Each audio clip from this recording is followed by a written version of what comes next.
One Jedi Mike here, and I'm back with another video. Today, I'm going to be talking about the new season of Harley Quinn Season 5, which will be streaming on HBO Max. The first episode will be coming out on January 16th of 2025. Now, this season follows up the events of Season 4, and I will say that as a comic book fan, as a DC fan, I'm just happy to say that we get to a point that we have 5 seasons of an amazing show, especially featuring Harley Quinn. Now, this will be a non-spoiler review. All the episodes will be coming out weekly, starting on January 16th of 2025.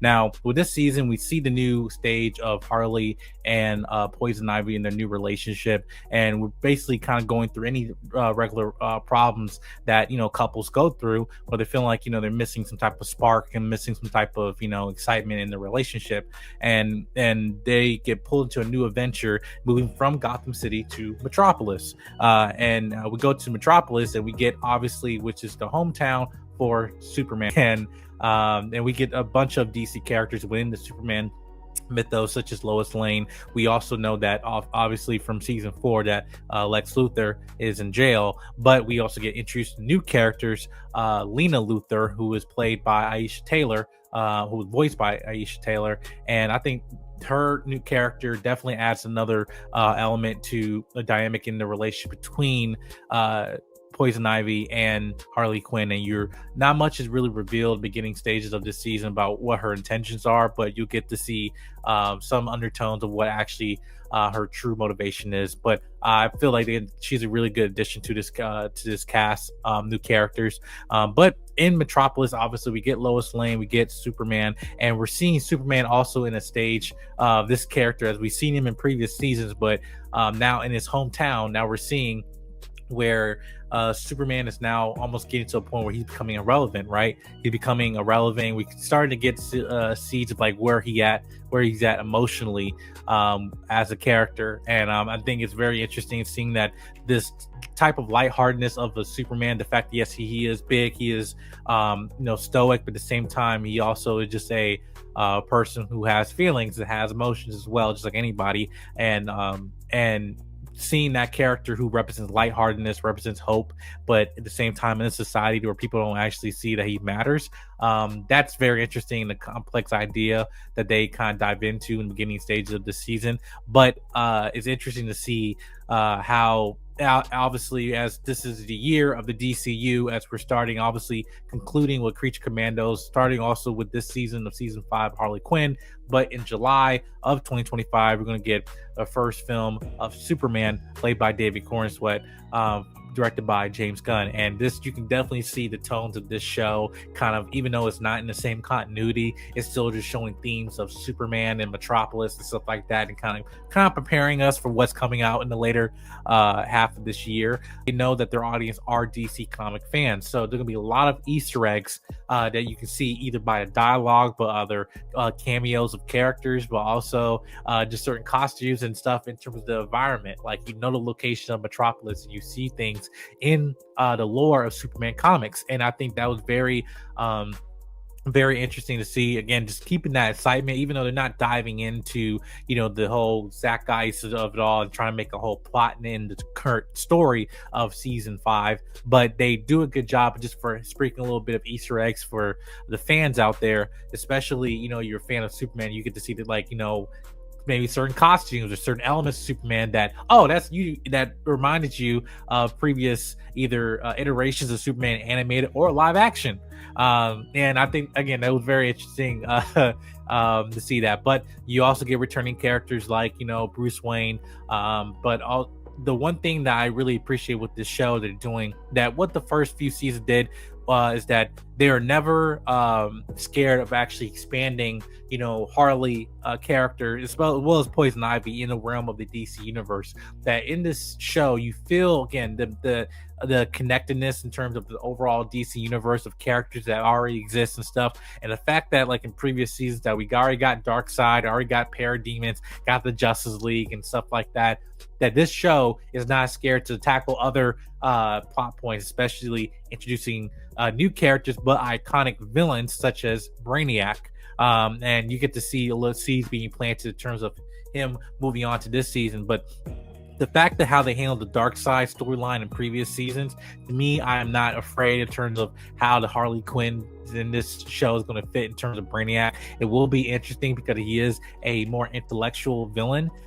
So it's something interesting to see how this is going to play out in the rest of the season for you guys. But I do love, in terms, again, the animation, that animation definitely fits with the tone of the show. Again, this is an adult theme. You also get more aspects of not only, in terms of seeing the growth of Harley Quinn, you're also seeing the growth of Poison Ivy, but as well as seeing, parts of her origin, like where she come from, and where some things or parts of her trauma that we haven't really dealt with in the 5 seasons, right? And we've seen, again, their relationship go, up and down, all to the point that now they're a functioning, healthy couple at this point. But at the same time, they are, even though they are, you have Poison Ivy, who's a metahuman, and Harley Quinn is just a human, but you still have these people just being human characters in terms of the writing of these characters.